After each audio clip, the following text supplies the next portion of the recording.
नमस्कार, मैं हूं आलोक मेहता। HSI में आपका स्वागत है। राम राज्य का सपना महात्मा गांधी ने देखा और भगवान श्री राम के मंदिर को भव्य निर्माण का सपना नरेंद्र मोदी ने देखा। ये बात सही है कि कहीं अंधकार होता है, कहीं धूल होती है, कहीं मिट्टी होती है और अंधेरा कोहरे के बाद नई सुबह होती है। तो हम जब बात कर रहे हैं 2023 समाप्त होने को है और नव वर्ष का स्वागत 2024। तो राम राज्य का सपना जो महात्मा गांधी ने देखा, 30 दिसंबर को प्रधानमंत्री नरेंद्र मोदी ने महर्षि वाल्मीकि अंतर्राष्ट्रीय हवाई अड्डे का उद्घाटन अयोध्या में किया। बहुत जिसको कह सकते हैं कि अयोध्या जहां पर सड़कें नहीं होती थी, जहां वीरान पड़ा होता था, हमने देखा है वो दृश्य भी। और अब जहां अयोध्या धाम रेलवे जंक्शन बना और नई गाड़ियां वंदे भारत, अमृत भारत, इस तरह की गाड़ियों का इसको कह सकते हैं कि आगे झंडी दिखा करके भव्य स्टेशन अलग बना हुआ और उसके बाद उसका उद्घाटन भी नरेंद्र मोदी जी ने किया। तो ये क्या आध्यात्मिक है, ये धार्मिक है, ये राजनीतिक है। कई लोग इस तरफ भी विवाद उठा रहे हैं कि अयोध्या में जो मंदिर का निर्माण है, जिसका पूरा हो गया, मंदिर की जो प्राण प्रतिष्ठा मूर्ति की होनी है भगवान श्री राम की, वो 22 जनवरी को होगी। नए वर्ष में नई सुबह, एक नए राज्य जिसको कह सकते हैं, अयोध्या का जो बदला हुआ स्वरूप है। राज्य किस लिए होता है? राज्य जनता के सुख के लिए होता है, जनता के आकांक्षाओं के लिए होता है, जनता के दर्द को समझने के लिए होता है। इस दृष्टि से हम 2023 में क्या हुआ इसकी तो बातें हम करते रहे हैं, सुनते रहे हैं, टेलीविजन पर भी आप भी देखते रहे। इसलिए मैं 2024 की चर्चा ज्यादा करना चाहता हूं कि शुरुआत ही अच्छी हो रही है।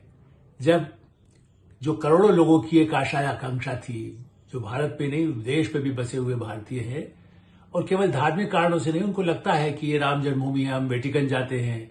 कुछ लोग धार्मिक लोग महात्मा बुद्ध का भारत में ही कहाँ जन्म स्थान है, वहां जाने की कोशिश करते हैं। सारनाथ से जापान के लोग आते हैं। तो अयोध्या, काशी, मथुरा जिसकी बात हमेशा करते हैं भगवान श्री कृष्ण के लिए, भगवान शिव के लिए, उसको जिनकी आस्था है उसको केंद्र को उस जन्मभूमि में एक अच्छा मंदिर बने। वो मंदिर का निर्माण वो जो हुआ उस बाद में नहीं जाता। लेकिन ये सही है कि प्रधानमंत्री नरेंद्र मोदी बड़े युवा काल से ही, जब वो राष्ट्रीय स्वयंसेवक संघ से जुड़े थे, तब से उस आंदोलन से जुड़े रहे। साधना एक पत्रिका होती गुजरात में, क्योंकि मैं भी कुछ समय गुजरात में रहा 1975 में, इसलिए मैं जानता हूं कि उस साधना पत्रिका में विष्णु पंड्या उसके संपादक होते हैं। आज भी वो हैं, रहते हैं, बड़े वरिष्ठ पत्रकार संपादक रहे, बहुत बुजुर्ग है अब तो। लेकिन उस पत्रिका में भी कई लेख नरेंद्र मोदी जी ने लिखे। तो इसलिए उसके साथ एक आस्था और उसके साथ वही एक सपना था कि इस जन्मभूमि को कैसे बेड़ियों से हटाया जाए, उन पर जो ताला लगा हुआ है उसे हटाया जाए। खैर, आंदोलन हुआ सुप्रीम कोर्ट के फैसले के बाद, और यही सबसे बड़ा उनके लिए सौभाग्य जिसको वो मानते हैं कि तब उन्हें सरकार में, सत्ता में भी आने का अवसर उसी समय मिला जब ये फैसला आया।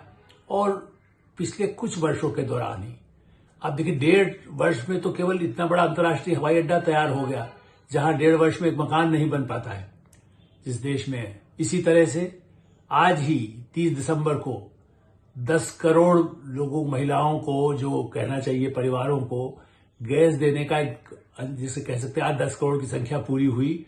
गैस सिलेंडर जो मुफ्त में देने की जो योजना प्रधानमंत्री नरेंद्र मोदी ने चलाई, उसी अयोध्या क्षेत्र में जाकर के उन्होंने एक परिवार से भेंट भी किया, वहां चाय खुद भी पी। उस घर को, जिस घर के निर्माण के लिए भी सरकार से जो प्रधानमंत्री की जो आवास योजना है, जिससे उनको जो घर अपना बना सके, छोटे से घर को बनाने के लिए 2.5 लाख रुपया, 3 लाख, और कुछ अपना वो ईंट पत्थर कुछ जोड़ सकते हैं लगाए, उस घर परिवार में भी जाके उन्होंने चाय भी पी।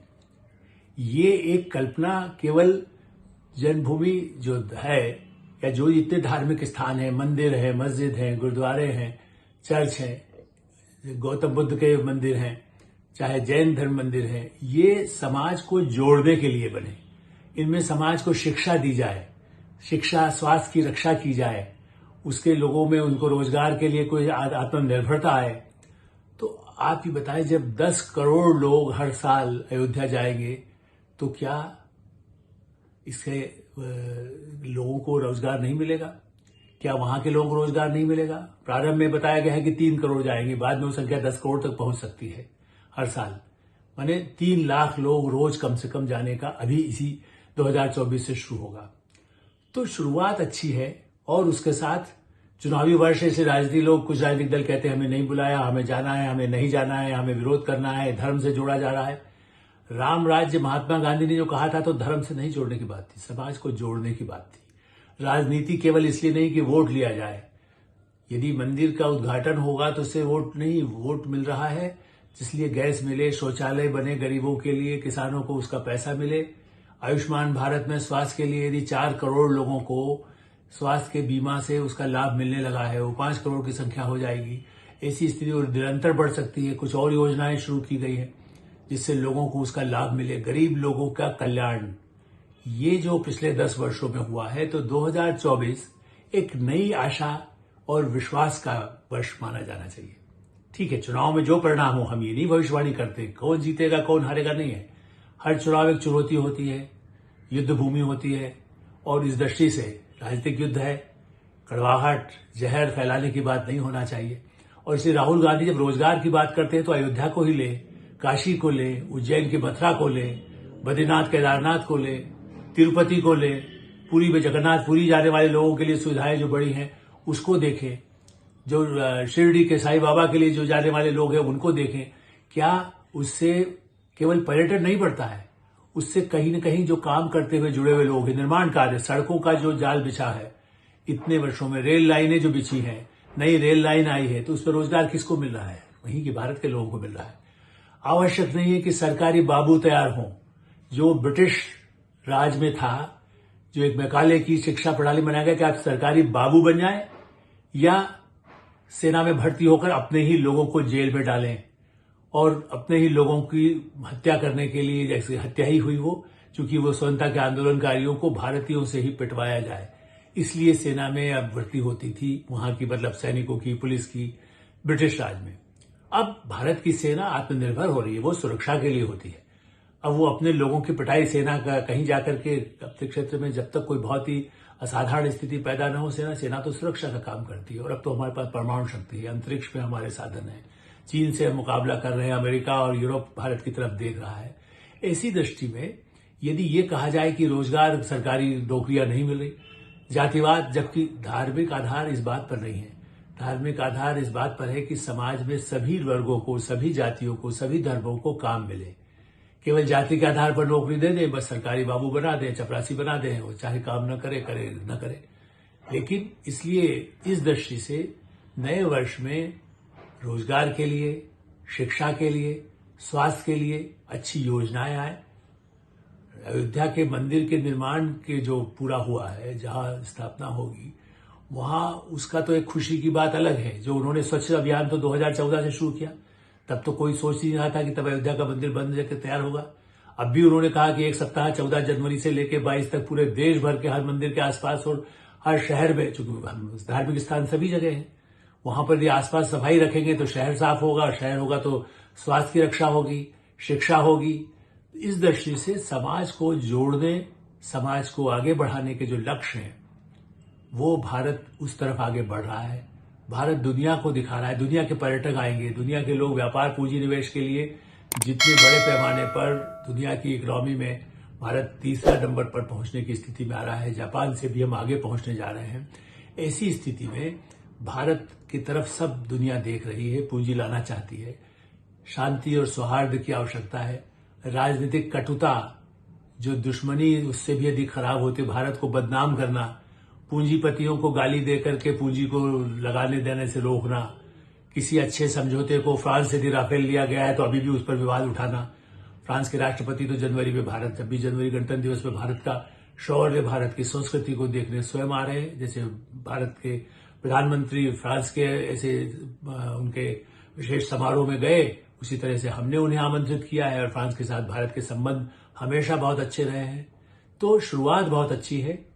उम्मीद करना चाहिए कि 2024 एक नया विश्वास पैदा करेगा। भारत आत्मनिर्भर होगा, खुशहाली आएगी, चुनौतियां होगी, नई चुनौतियां आएंगी। सीमा से लेकर के गांव के दूर दराज तक हर तरह की चुनौतियां होती है, प्रकृति की विपदा आती है। लेकिन एक सक्षम नेतृत्व हो, समाज संगठित हो, समाज एकजुट हो, समाज में शिक्षा, स्वास्थ्य और विज्ञान इस सब का समावेश होकर के आध्यात्मिक भारत का जो एक संस्कृति रही है उसकी रक्षा हो के हम गौरव के साथ दुनिया को, विश्व को दिखा सके, यही हम सबकी कामना है। हम इस अवसर पर एक बार फिर शुभकामना देते हैं अपने दर्शकों को, देशवासियों को, दुनिया में जहां भी हमारी आवाज पहुंचती है, भारत के हर इस गणतंत्र में, इस लोकतंत्र में, इस आजाद भारत में हम सब की कामना है कि विश्व में शांति और सद्भावना हो, नया वर्ष मंगलमय हो। एडिटर्स आई में हम विराम देते हैं। आप एडिटर्स आई को सब्सक्राइब करिए, अपने और मित्रों को भेजें, ग्रुप्स को भेजें और आपकी जो प्रतिक्रिया हो उससे भी हमें अवश्य अवगत कराएं। धन्यवाद, नमस्कार।